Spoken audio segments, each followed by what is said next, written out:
జై బీసీ, జై జగన్.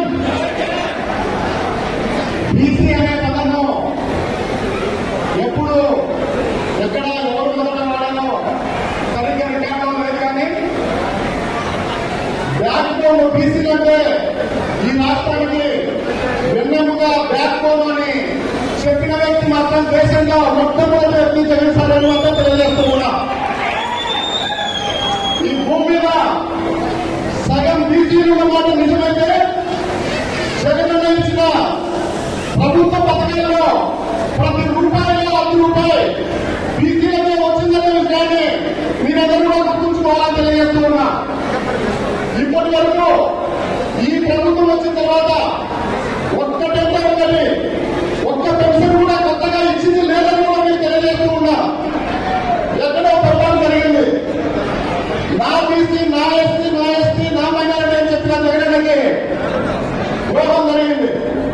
ఇప్పటికే ప్రజలందరూ కూడా గుర్తించారు.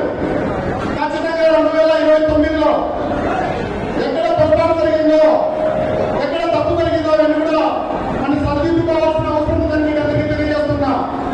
జరుగుతున్న అన్యాయాన్ని ప్రశ్నించకపోతే ప్రతిపక్షంగా మనం ఉండి వృధా ఉంటుందని తెలియజేస్తున్నా.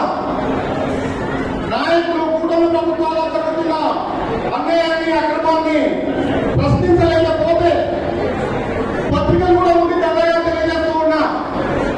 ప్రజలు చైతన్యవంతులు కాకపోతే ప్రజాస్వామ్యానికి మనుగడ లేదని కూడా తెలియజేస్తున్నా. ఇంకొక మాట చెప్పదలుచుకున్నా.